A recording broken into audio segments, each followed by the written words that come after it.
그렇죠. 네, 국정원의 부끄러운 과거를 드러냈습니다. 과거 국정원이 인터넷 게시판의 댓글 또 기사의 댓글들을 통해서 또 아니면 트위터 같은 SNS를 통해서 조직적인 여론 공작을 벌였다는 의혹이 끊이지 않았는데 예. 정권 교체가 되자 비로소 이런 의혹이 사실로 드러난 겁니다. 그러니까 국정원이 직접 관여했다. 이건 이제 팩트가 된 거예요? 네, 관여보다 오히려 처음부터 기획했다고 보는 편이 맞겠는데요. 국정원은 원세훈 전 원장이 취임한 2009년 5월부터 대선이 있던 2012년 12월까지 민간인으로 구성된 사이버 외곽팀을 운영했습니다. 예. 국정원 직원 담당관이라고 하는데 이들이 외부에서 보수적 성향의 인물 등을 골라서 팀장으로 삼고요. 민간인들을. 그렇습니다. 그 팀장이 몇몇의 팀원들과 함께 공작을 벌였다는 거죠. 외곽팀, 네. 민간인들이다. 그 수는 이 정도 된다라고까지는 파악이 됐는데 과연 그 사람들은 어떤 사람인지는 설명이 안 됐어요. 그렇습니다. 오늘 훅뉴스 주제가 바로 그건데요. 국정원 댓글러. 그들이 누구인지를 취재해 봤습니다. 국정원의 민간인 댓글러. 그들은 누구인가? 네. 우선 그 규모부터 살펴봤는데요. 예. 3,500명이 외곽팀으로 활동했다 이렇게 보도가 됐는데 그렇죠. 저희가 국정원 내부를 취재해 보니까 3,500이라는 숫자는 현재까지는 사람들의 수 또 인터넷 계정의 아이디 있죠. 그 아이디의 수를 더한 것이라고 하네요. 유령 아이디가 많았다는 거예요. 발표된 자료에 따르면 국정원에서는 확인된 외곽팀이 30개다 이렇게 말을 하고 있는데 들여다보면 팀이라고 해봐야 그 두세 명 수준일 것이라는 거죠. 팀장 하나에 팀원 몇 명 정도 소수의 몇 명이요. 그러니까 3,500명보다 훨씬 적을 거라는 게 이제 추측이고. 네. 반면에 실제 사람들의 수가 3,500명은 될 것이다. 이런 주장도 있습니다. 그래요.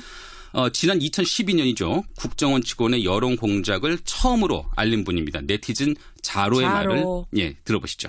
3,500명이란 인원수가 불가능한 숫자는 아닐 것 같다는 그런 의견을 가지고 있습니다. 구구단체라든가 그런 사람들에게 조직적으로 이렇게 뻗쳐 있기 때문에 인원이 그렇게 많아진 건지는 조금 더 분석을 해봐야겠지만은요. 국정원이 원하기만 한다면은 그 정도의 인원을 끌어서 관리할 수 있지 않았을까. 국정원이 원하기만 한다면 그 정도 인원 풀어서 관리할 수 있었을 거다. 불가능하지 않다는 거죠. 게다가 아까 매달 들어간 관리비가 3억 원이라면서요. 네네. 그렇다면 3,500명을 굴렸을 가능성이 실제로 있다라는 게 이제 자로 추측. 네. 자, 그러면 알겠습니다. 적게는 수백 명, 많게는 3,500명 이상의 규모. 그렇게 민간인 팀을 굴리는데 어떻게 계속 비밀이 유지됐을까? 어떻게 단 한 명도 내가 민간인 댓글러였어라고 양심 선언을 한 사람이 한 명도 없었을까? 저는 그것도 희한해요. 저도 그 부분이 궁금합니다. 그렇죠. 국정원 개혁발전위원회 측은 외곽팀 대부분이 별도의 직업을 가진 예비역 군인 또 회사원 아니면 주부 또 학생 이런 분들이었다고 설명을 했습니다. 하지만 당사자가 자신이 국정원에 꼭두각시였다 이런 사실을 모르는 경우가 많았을 것 같습니다. 민간인 댓글팀이면서도 댓글팀에 소속된지를 모르고 활동했을 거다? 그렇습니다. 국정원 담당관하고 직접 접하면서 돈을 받은 팀장은 그걸 모를 리는 없겠죠. 그런데 그 팀장 아래에서 활동했던 일반인들은 어떻게 연결이 된지는 모르고 댓글을 올렸을 것이라는 추정인데요. 국정원 개혁발전위원회 정혜구 위원장의 말을 들어보시죠. 민간인 팀장 밑에서 댓글 작업을 한 사람들은 아마 이게 국정원에서 시킨 것인지 아닌지를 잘 몰랐던 것 같아요. 왜냐하면 민간인 팀장이 사람들을 모아서 했기 때문에 그러다 보니까 그런 얘기들이 외부에 좀 덜 나왔는 게 아닌가 그런 생각이 듭니다. 그러니까 이게 다단계 피라미드네요. 말하자면 그렇게 볼 수 있습니다. 국정원하고 직접 거래하는 몇 명은 알지만 다른 사람들 계속 다단계처럼 피라미드로 연결된 밑에 사람들은 몰랐을 수도 있다. 가능성이 있다는 거죠. 그래요. 그러면은 국정원 댓글 작업에 참여한 그 민간인은 아직 한 명도 확인이 안 된 겁니까? 근데 적어도 한 사람 정도는 알 수 있을 것 같은데요. 누굽니까? 한국자유연합의 김성욱 대표입니다. 김성욱 대표요? 보수 성향의 시민단체를 이끌고 있죠.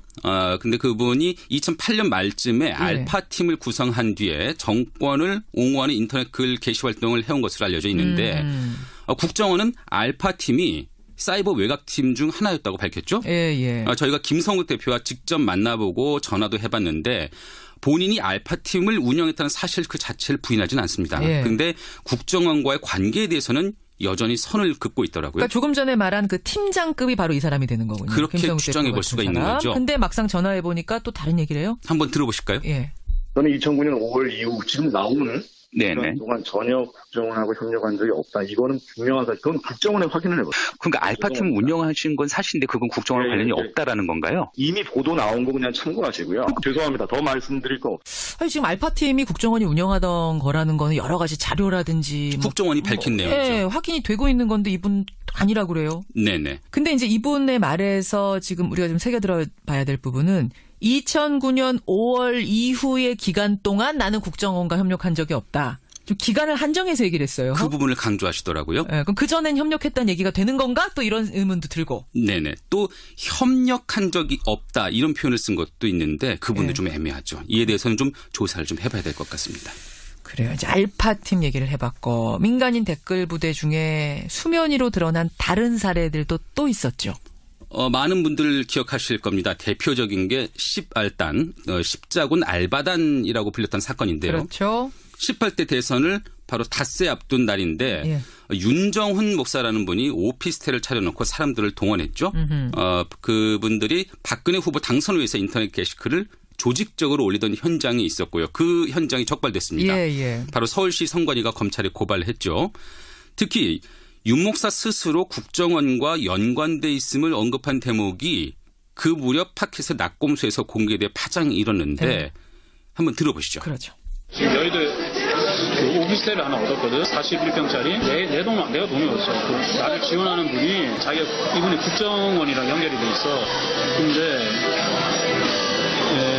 국정원에서 안철수는 나오는 걸 이미 알고 있었지. 그래서 안철수 쪽으로 가라. 그래서 안철수 쪽으로 가려고 다 준비하고 지인들이 많이 갔는데 막판에 국정원에 다시 정보가 온 거야. 박근혜로 가라. 그러니까 이게 지금 윤정훈 목사 목소리인 거죠? 맞습니다. 오피스텔 하나 얻었거든. 나를 지원하는 그분이 국정원이랑 연결이 돼 있어. 이거 스스로 얘기를 한 거예요. 네. 그러니까 아까 알파팀이 있었듯이 이 시발단도 국정원이 운영하던 팀 중에 하나란 얘기고 이 윤정훈 목사가 말하자면 팀장급이 또 되는 셈이네요. 그런 추정이 가능하지 않겠습니까? 그러네요. 그런데도 윤정훈 목사 그 한 사람만 단순히 불법 선거운동을 한 혐의로 기소됐고요. 근데 그마저도 결국에는 집행유예로 풀려났습니다. 그렇죠. 저희는 당시 상황을 좀 전해 듣기 위해서 윤 목사에게 연락을 취해보렸지만 아직 닿지는 않았습니다. 연락이 안 닿아요. 잠적이에요. 네, 찾을 수가 없네요. 참, 좀 더 일찍 뿌리를 캘 수 있는 기회를 놓친 게 아닌가 이런 안타까움이 드네요. 그렇죠. 근데 그런 기회를 놓친 일이 또 있습니다. 또요? 그 떠들썩했던 국정원 여직원 사건이죠. 셀프 감금 논란 일었던 그 사건, 그 유명한 사건. 맞습니다. 당시 국정원 직원의 그런 댓글 공작, 그 사실을 알아챈 민주당이 현장을 급습했고 경찰이 출동을 했죠. 논란 끝에 경찰은 대선을 단 이틀 앞둔 밤에 대선 관련 댓글 흔적을 발견하지 못했다. 이런 중간 수사 결과를 발표했습니다. 민주당은 이후에 사건을 검찰에 고발했고요. 자체 조사를 통해서 국정원이 민간인까지 동원한 정황을 파악해냈습니다. 그렇죠. 이 부분을 2013년 10월이죠. 서울경찰청 국정감사장인데 민주당 진선미 의원이 했던 말로 한번 들어보시죠. 이규열은 김하영이 있는 3팀의 5파트 파트장이었고 2012년 12월 11일 그 자리에도 이규열은 있었습니다.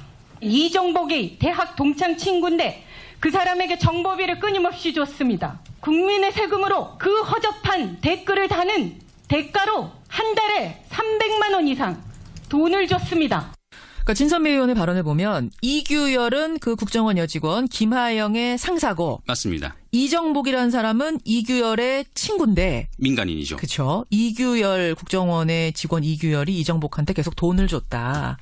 그러니까 민간인 댓글러 얘기를 지금 하는 거잖아요. 그렇게 볼 수가 있는 겁니다. 그렇죠. 하지만 당시 셀프 감금, 스스로를 감금했다는 그 여직원은 물론 소속 부서장인 국정원 심리전단장 또 3차장 모두 기소조차 되지 않았습니다. 그렇죠. 그러니까 진실은 묻혀질 수밖에 없었죠. 딱 한 사람 원세훈 전 국정원장만 기소가 된 거잖아요. 원세훈 전 국정원장만 기소가 되긴 했는데 1심에서는 국정원법 위반만 유죄가 인정됐고요. 선거법 위반은 무죄가 나왔다가 2심에서는 비로소 모두 유죄가 인정됐습니다. 근데 대법원에서는 또 일부 증거 능력을 문제 삼아서 파기환송을 한 상태죠. 그렇습니다. 그 선고가 오는 30일에 예정이 돼 있긴 합니다. 자, 저희가 지금 조각을 말씀을 드린 거예요. 알파팀, 시발단, 셀프, 감금 논란 나왔던 직원. 이것들을 종합해가지고 진실을 밝혀내야 되는 건데 네. 아직도 명백하게 드러나지 않고 다 잠적해 있고 뭔가 꼬리 자르기가 이루어진 상태고 이런 거잖아요. 전모와 실체가 드러나지 않았죠. 예. 오죽하면 2013년 당시에 국정원 댓글 수사팀을 이끌었던 윤석열 수사팀장 그분이 검찰 수뇌부로부터 압력을 받고 자천된 뒤에요. 국회에서 다음과 같은 폭로를 했겠습니까? 이렇게 된 마당에 사실대로 다 말씀을 드리겠습니다. 일단 처음에 좀 경로를 하셨습니다. 그리고 야당 도와줄 일 있냐. 야당이 이걸 가지고 정치적으로 얼마나 이용을 하겠냐. 정하려고 그러면 내가 사표 내면 해라. 이런 말씀을 하시길래 저는 검사장님 모시고 이 사건을 계속 끌고 나가기는 불가능하다는 판단을 했습니다. 이게 지금 2013년에 윤석열 당시 팀장, 수사팀장이 한 얘기죠. 네, 그렇습니다. 2013년이면 박근혜 정부 때입니다. 네. 예. 하지 말라. 이거 수사 그만하라는 외압이 있었다고 분명히 말하고 나서 좌천이 됐던 사람이 네. 지금 서울중앙지검장이 된 거잖아요. 네. 이제는 좀 희망을 가져봐도 되는 겁니까? 또 어제 검찰 인사에서는 함께 수사를 했던 국정원 댓글 수사팀 검사들 역시 그 서울중앙지검으로 합류를 했더라고요. 예, 예. 그래서 이 점에서 볼 때 당시 수사팀하고 또 국정원의 적폐 세력 간에 2라운드가 시작될 것 아니냐 이런 전망이 나오기도 했는데 예. 좀 많이 늦긴 했죠. 늦긴 했죠. 아직 전체를 밝혀내지 못하고 전체 퍼즐을 맞추지 못한 그 퍼즐을 맞출 때가 됐네요. 그렇습니다. 또 남은 숙제도 있는데요. 또 국정원과 함께 군 사이버 사령부에서 있었던 여론 조작의 진실도 드러내야 하고요. 군대도. 맞습니다. 예, 또 예. 그 과정 중에 그 이후에 이어진 조직적인 은폐 시도 이에 대해서도 철저한 진상 규명이 있어야 할 것으로 보이네요. 오늘 훅뉴스 국정원 댓글러 사건을 종합하고 그 실체에 좀 다가서 봤는데 사실 많이 밝혀진 줄 알았는데 이렇게 또 종합해 보니까 아직도 밝혀야 될 게 너무 많아요. 부분적이죠. 그렇죠. 예, 가야 할 길이 멉니다. 국정원 개혁발전위원회 길게는 올해 연말까지 활동을 하는데 늦었지만 늦게라도 전모가 확실하게 밝혀지기를 기대해 보겠습니다. 김정은 기자 수고하셨습니다. 네. 훅뉴스였습니다. 조직적으로 이렇게 뻗쳐 있기 때문에 인원이 그렇게 많아진 건지는 조금 더 분석을 해봐야겠지만은요. 국정원이 원하기만 한다면은 그 정도의 인원을 끌어서 관리할 수 있지 않았을까. 국정원이 원하기만 한다면 그 정도 인원 풀어서 관리할 수 있었을 거다. 불가능하지 않다는 거죠. 게다가 아까 매달 들어간 관리비가 3억 원이라면서요. 네네. 그렇다면 3,500명을 굴렸을 가능성이 실제로 있다라는 게 이제 자로 추측. 네. 자, 그러면 뭐 알겠습니다. 적게는 수백 명, 많게는 3,500명 이상의 규모. 그렇게 민간인 팀을 굴리는데. 그렇죠. 네, 국정원의 부끄러운 과거를 드러냈습니다. 과거 국정원이 인터넷 게시판의 댓글 또 기사의 댓글들을 통해서 또 아니면 트위터 같은 SNS를 통해서 조직적인 여론 공작을 벌였다는 의혹이 끊이지 않았는데 예. 정권 교체가 되자 비로소 이런 의혹이 사실로 드러난 겁니다. 그러니까 국정원이 직접 관여했다. 이건 이제 팩트가 된 거예요. 네, 관여보다 오히려 처음부터 기획했다고 보는 편이 맞겠는데요. 국정원은 원세훈 전 원장이 취임한 2009년 국정원 댓글러 그들이 누구인지를 취재해 봤습니다. 국정원의 민간인 댓글러 그들은 누구인가? 네. 우선 그 규모부터 살펴봤는데요. 예, 예. 3,500명이 외곽팀으로 활동했다 이렇게 보도가 됐는데 그렇죠. 저희가 국정원 내부를 취재해 보니까 3,500이라는 숫자는 현재까지는 사람들의 수 또 인터넷 계정의 아이디 있죠. 그 아이디의 수를 더한 것이라고 하네요. 그러니까 유령 아이디가 많았다는 거예요. 발표된 자료에 따르면 국정원에서는 확인된 외곽팀이 30개다 이렇게 말을 하고 있는데 예. 년 5월부터 대선이 있던 2012년 12월까지 민간인으로 구성된 사이버 외곽팀을 운영했습니다. 예. 국정원 직원 담당관이라고 하는데 이들이 외부에서 보수적 성향의 인물 등을 골라서 팀장으로 삼고요. 민간인들을. 그렇습니다.